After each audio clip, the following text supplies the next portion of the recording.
Okay. Welcome back, my dear friend. How you doing? Yeah, nighttime this time. It is. Yeah. It's romantic. How I'm doing? Well, my hairdresser called me today. They've cancelled all appointments for a month. For a month. For a month. They're going to be closed until May. So that's what's going on in Tokyo right now. Everything is closing down. And I'm suffering. Literally. You look like you're suffering. I am. I don't know how I'm going to last. And also, normally, and this is a quick rant, normally I have a steady haircut routine every 4 weeks. I figured, let's push it a little bit. Nah. Now I have to deal with this. No. Yeah. But other than that, I'm pretty good. Yeah. Yeah. It's such a first world problem. It is. I think after a month it'll be hilarious if you come out of your cave and you just look like Tom Hanks out of like Castaway. I'm already halfway there, I'll tell you. I have very, very long hair, but no, it's fine. Actually, since we released our premiere episode, I got some feedback from what people would like to know more, and they were like, "Well, I love it, but I don't know really who's this other guy." Right. Yes. And I don't know how many of your friends, if you've posted it, and if you got the same response towards me, like who's that? Who's that Scandinavian-looking dude right across you? They were all pretty cool. They were all pretty cool. It's just because all my friends are in my head. So yeah. Okay, so basically what I actually have here is because I wrote it down, we didn't really go through the introduction, and instead I put it in the about and also in the description of the video, but apparently people don't read. Right. I should have known, right? That's why they watch videos. Yeah, it's our fault. Exactly, and listen. So we should have gone through this, but basically... Yeah, so the purpose, because you asked me as well, like, what's really is your purpose about doing this? Why am I here? Why are we doing this again? Yeah. I mean, we've discussed this a little bit. I mean, among us two, that is, I think what we both enjoy is to be a little bit outside of our comfort zone. We are professionals, but we are taking this as like an alternative way of being creative and trying new things. Yeah. I guess that's how you feel about it as well. You were like, yeah, I want to try that. Yeah, I just thought, well, everybody's making a podcast. I want to make one. Yeah. No, I think you and I were doing a lot of talking, and we had very similar views on a lot of things. So we thought we also wanted to make a podcast and see if we could go through the process of doing it as well. Yeah. And then have some ideas, like you said, about maybe giving people a little insight into some of the things we've done as professionals and living in Tokyo, and things maybe not everybody gets to experience, or maybe they want to experience and they're not quite sure how to go down that path or even like start. No, exactly. And I think one thing that I've really picked up on, and usually when I get into talking to people, is that they're very keen on finding out and getting more information and like pick things from your head. Like, how is it? How did you get there? Where are you? How is it working there? How is it living there? So I think if we can give them an insight into that, that was definitely one of my main ideas behind it. So I'm happy you were on board. Yeah. And also, as a challenge for myself, was to see what kind of production value, what can I put out there? Would people enjoy it? Because sometimes, and I'm really guilty, and I'm really keen on hearing your version of it as well, but I overproduce and overthink everything. Yeah, me too. Yeah, you can relate to that, right? And I think that's, being in the fields that we are in, I mean, I can't release anything that's second tier. Yeah. I mean, I work for a big company and I'm designing their products. They need to be world-class design. I mean, I can't leave anything like a stone unturned.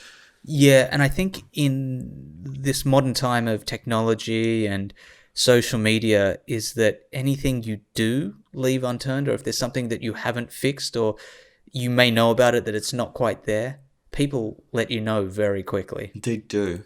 They do, but what I wanted as well, just to go full circle, is basically to find a forum, find something that I can do where I'm actually be able to do quick iterations like this. That's why I keep it 30 minutes, quick ones, learn as we go, and see, and also different topics, and being open to what different people want us to talk about and want me to explore more, and get like the minimal viable product out there, like the minimum kind of minimum polish, minimum, so I don't spend all the time overthink it, and in the end there's nothing, because it gets stuck in production hell, right? Yeah. So just go and we'll learn as we go. Exactly. So today, then, I want to make my friends, because it's only, to be honest, it's only my friends that's listening into this. But it's still, I want to, since they were nice enough to give me some feedback, they want to know more about you. Oh, fantastic. And how you ended up here.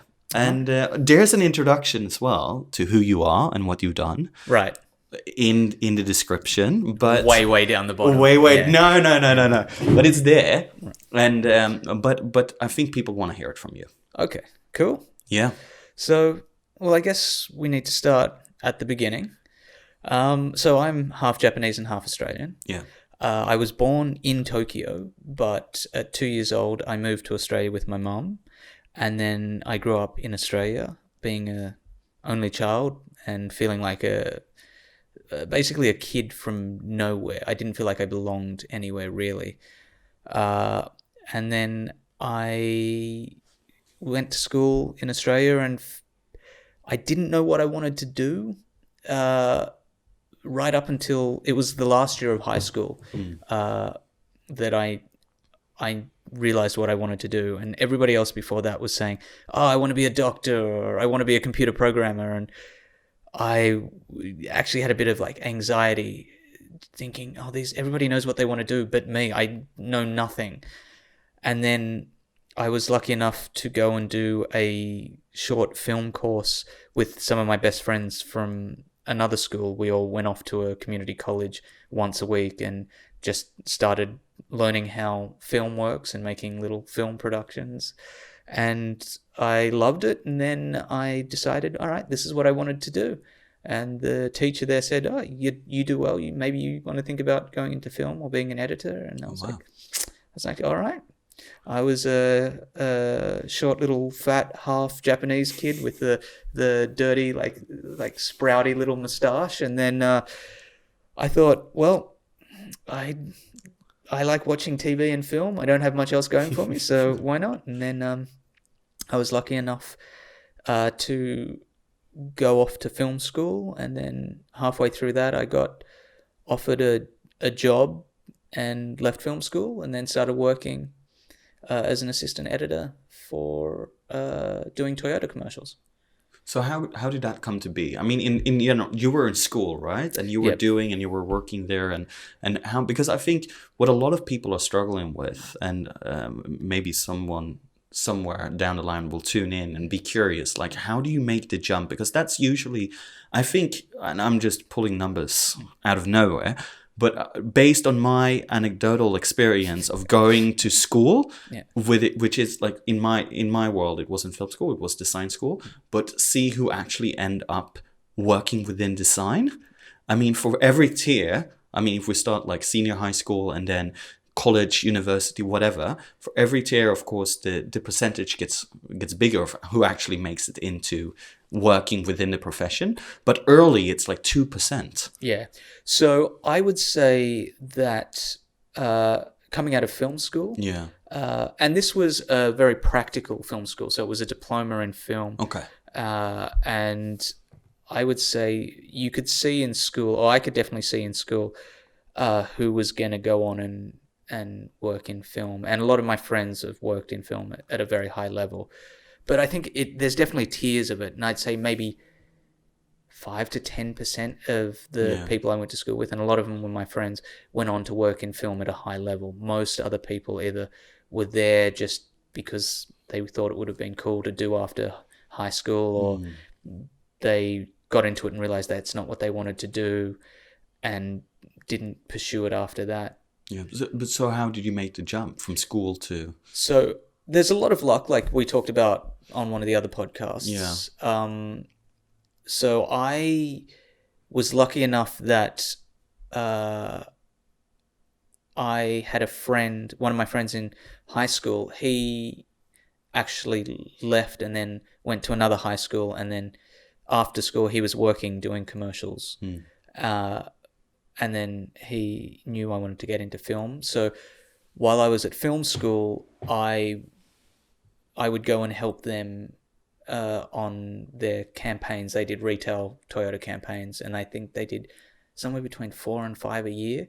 Okay. And it usually coincided with my holidays, so I would go and help them do whatever it took. I was the bottom of the ladder. I was the runner or the PA, and so that's PA is personal assistant, right? Production assistant. A production assistant. Yeah. Okay. And I would do whatever people needed me to do. Yeah. And then, I'd give me that sandwich. Yeah. It'd be all, this. There was one where we were doing a big Toyota commercial, and we had to, it's on a big, there's trucks running past, and we're out at a raceway, and I had to, it was like, had to drive a leaf blower down the other end of the thing so they could start the shoot. They had to do something. Okay. And, you just have to run and as fast as you can and get in your car and get down and go deliver that. Like, that's one of the more PC stories I have. But, it's anything anybody needed. If they, washing cars, washing plates, whatever needed to be done. So you literally started from the bottom, and from now the you're bottom. Here.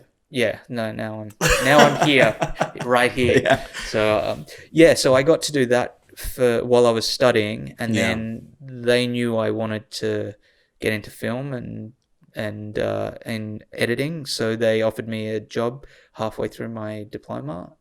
And my teacher said, yeah, take it. You'd be crazy not to. So I left film school and I went and started being an assistant editor. So you're a film school dropout. Yep. Pretty successful. So, well, yeah, successful enough. It worked out okay. I ended up luckily getting it maybe 7 or 8 years later. Oh, you actually got it? Yeah, so a friend of mine had mentioned he did a similar thing and said he was able to get it. Okay. And then so I wrote to the school and said, hey, I've been working for this time. I've done these jobs. Yeah. What do I need to do to get my diploma? Okay. And they said, you just need to do your, they went and checked everything. He wasn't just on the phone saying, hey, you just need to do your OH&S whatever course or section. Okay. And then, I have no idea what that is, but occupational health and safety. Okay. So I just went through that course, and then I submitted that. It was neat. You were able to do that. Yeah. Going back and just Yeah, it was really nice of them to let me do that. I mean, I did have a decent resume by that stage, so that was in my favor. So you're working your way up, you're getting into editing. Yeah, so I stayed at that company, I think, for maybe 3.5 years. I was assistant editing, and then I got to edit, and I was doing both there. So I got to a couple of commercials and corporate videos and things while I was there, and still assisting on big ones, and still doing some production work while I was when the big jobs came around, because you do what it takes. And then one of the editors at the company had gone off to do a film as an assistant editor, and then he came back for a bit, and then he went on to Happy Feet as the first assistant editor, and he got me to come over and interview, and then I went and interviewed, and I was going to do a little bit of split my time, 50% doing commercials, 50% doing the working on Happy Feet as an assistant editor. But the other person that was going to do, there was two people going, there was two jobs. Yeah. And then at Happy Feet, that is. Yeah. Yes. As assistant editors, and then there was lots of other assistants there, but we were coming in at the very end to help out, and the other person dropped out, so I ended up absorbing their role as well, and so I ended up having to leave and give up my job at commercials. Did you feel like when that opportunity presented itself to absorb that role, that you were like, this is my shot? A little bit. It was more. It just almost organically happened. Okay. That person dropped out, and then I was already starting to take on stuff, because even if that person had to come on, they weren't coming on straight away. I think or as soon as I was, and as I started getting more trust from the people around me, and I just started doing more and more things.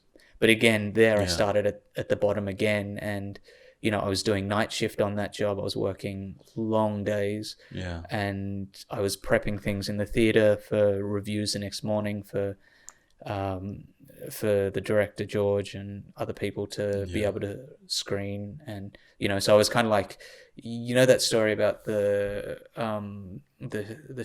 cobbler or the shoemaker, that the dwarves, not the dwarves, we're mixing stories right now. I'm just it's just one of my dreams. The magical creatures come in and help them do all the shoes overnight, and they wake up and they're all done. I've totally messed up all these stories. But I mean, the analogy. It's kind of like that. I just go in at night, and people wouldn't see me, and I just prep everything and be done. And then, I mean, sometimes I'd still be there in the morning, but I had to be done by a certain time. So I was doing whatever it took to keep working there. Do you find, because I find this analogy to work for me a little bit, but I think sometimes I sorry, I'm still laughing about the mix-up of the fairy tale. The fairy tale mix-up. No, but basically, I have a background in sports, and I was an ice hockey goalie for quite some time, and on pretty high junior level, and then later senior level as well. But basically, since I was a goaltender, there was only one position, like to be the number one goaltender. And a lot of the time that I spent was just preparing to get the shot, to show everybody what I could do. And I think you can make that analogy to, you don't wish anybody, you wish the best for the team, of course, and you don't wish somebody to get injured or miss a train or whatever. But you were still very aware that whatever happened and whenever you got that shot, it was up to you to show that you were up for the task. Yeah. Can you relate to that as well within your field? Yeah, absolutely. Yeah. I think you talked about this before, and it's not so much just that there's that opportunity, you're waiting for that opportunity. It's that you're doing all the prep work, the 10,000 hours before that. You're preparing yourself so if an opportunity does come up, that you are ready for it. Like lots of people sort of may want that opportunity. Everybody dreams about being in those situations, but I think it's really all the training and the preparation, the research you do outside of that really prepares you for it. So it's second nature. You're not startled or overwhelmed by the situation. Yeah. So I think that for me would be the thing, is that the preparation is the big one. Yeah. And then in relating to sports, they say like 90% of the fight is won in the gym. Yeah. You know what I mean? So you do all your training and get it done, and then the fight's like this much of it. Yeah, no, exactly. No, I definitely. That's 10%, by the way. That's 10%. All right. No. I completely agree. You drill, and then when it's live, you might not even do some of the things that you worked so hard to achieve, but still, like you need to have it in case it comes up. Yeah, exactly. And you're ready for it. You're on. So and then that's how I ended up working in film, and then I was in films been most of my career, and I shifted from. Sorry, I've just jumped back to No, it's good. I went from being an assistant editor, and I moved into VFX editing or VFX assistant editing, and then VFX editing. Yeah. And I was lucky in my career that I've got to work with some amazing people and for amazing people, and then I learned and absorbed as much as I could, and I moved up to be a VFX editor on big films and big visual effects studios. Yeah, because I think what's really important as well, and we talked about this before, so I'm just leading you way back into it, but it's not only to prepare, because you need to prepare, and you can do everything. Like the gym is kind of the school, or you're sitting at home, you're honing your skills, or whatever it could be, watching tutorials, or just editing things that's not really will lead maybe a real project, but you're just practicing basically. But then then again, you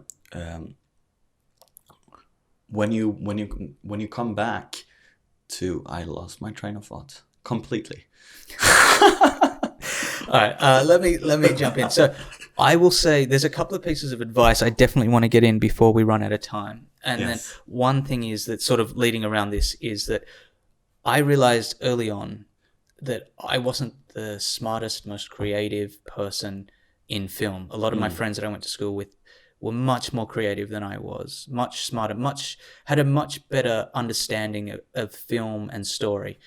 But when I was started out in commercials, I realized I can outwork people.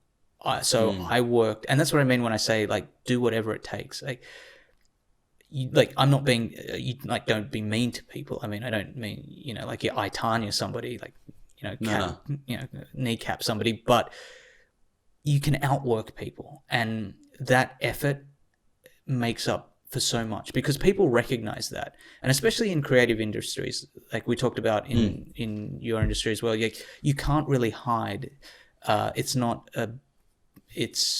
They're big companies, but when it comes down to it, you have certain jobs and tasks that you're responsible for. You can't really hide and palm those off to other people. So that's why I ended up getting my assistant editor job.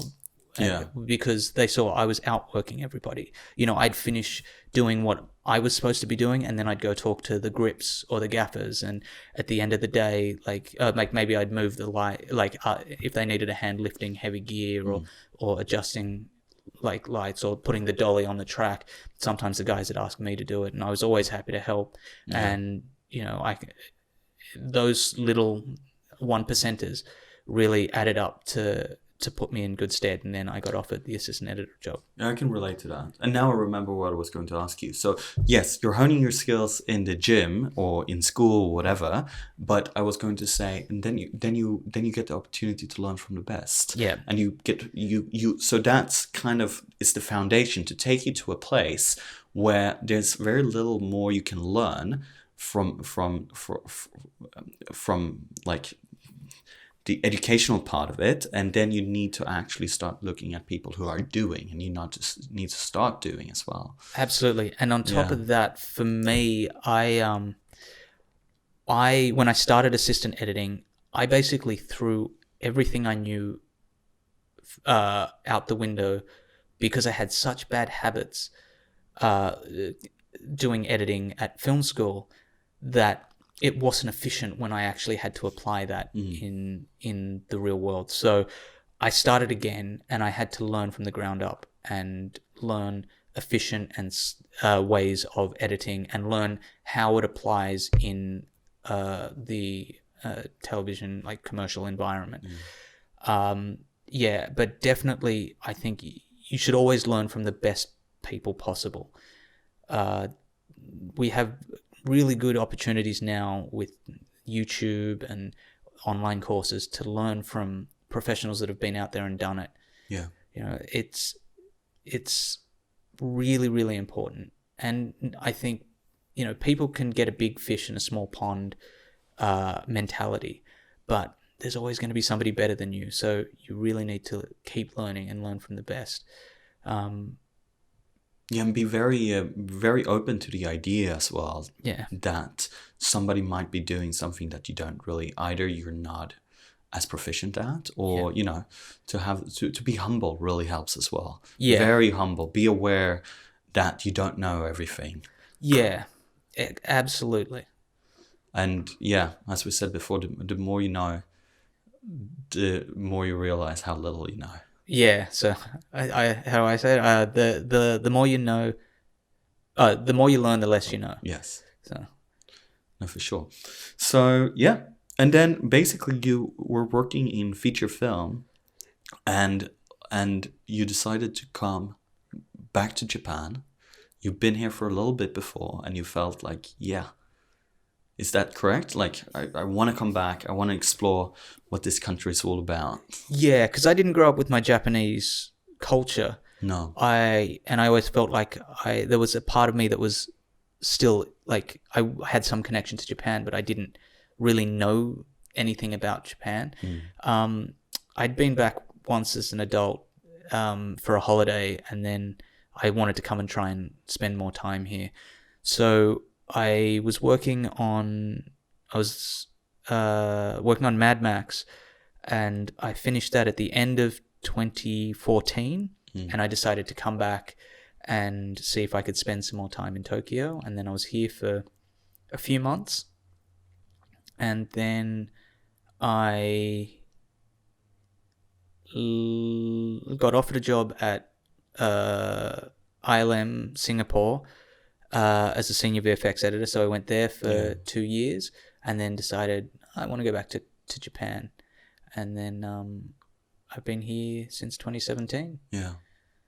And, you know, it's definitely a smaller industry. I'm not working on the same things, but at the same time, I was lucky enough last year to cut my first feature film as an editor. Congrats. So, yeah. Hopefully soon it'll be out, depending on quarantine and everything that's going on. But I got to cut a film for director Bruce Nakbar. The film's called No Hou E, and it's a Japanese film, and it's a road trip film, and I feel pretty privileged to have been able to actually cut a feature film. That was one of my bucket list things to do. That's amazing. So, yeah, I just think like, I mean, I would assume that all the work that you've done before really set you up for this, and to be ready to be like cutting a full feature film.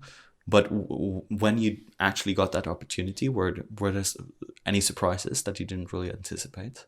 Yeah, this is going to sound a little bit arrogant, but because I've got to work on films that probably the average of the budgets of the films I've worked on have somewhere averaged about $100 million.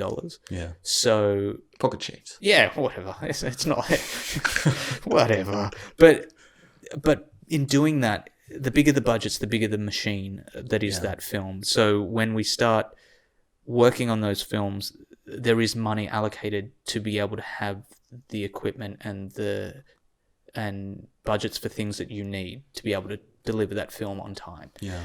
When you go back to do an indie film, you're doing whatever it takes to find resources to, like, you know, there's not the money for hard drives, and you don't have the, you know, $60,000, you know, shared network and stuff. So there's compromises there, you know. You're having to do things that maybe other editors wouldn't have to do. That sounds a bit dirty, doesn't it? To make ends meet. No, you have to. Do I still have a couple of minutes? No. Things like, I also had to be the VFX editor and do some of the visual effects and comps and split screens, which I know how to do because that's kind of my trade. But also being the editor, it's another additional task on top of that sort of stuff. So I think I've been very lucky, though, in working with the best people and working with a lot of Hollywood editors, that I got to see how to be efficient in doing it. So applying all those techniques allowed me to have a process and a plan to be able to make this film on a low budget in post. I'll cut and edit this film and have a process all the way to include visual effects and get it through the pipeline. Yeah. All right. Well, I can't wait to see the subtitle version. I would assume it's in Japanese. Yes, it is. Yes. So I'll wait for that one to come out. All right. But cheers. Thank you for sharing. Yeah, thank you. And this was fun. Yeah. All right. And I bet we'll get back to you at a later stage. I think some people might have more questions, maybe. Oh, hopefully. We'll see. Hopefully. All right. Cheers. Thank you. Try to catch me howling at the moon.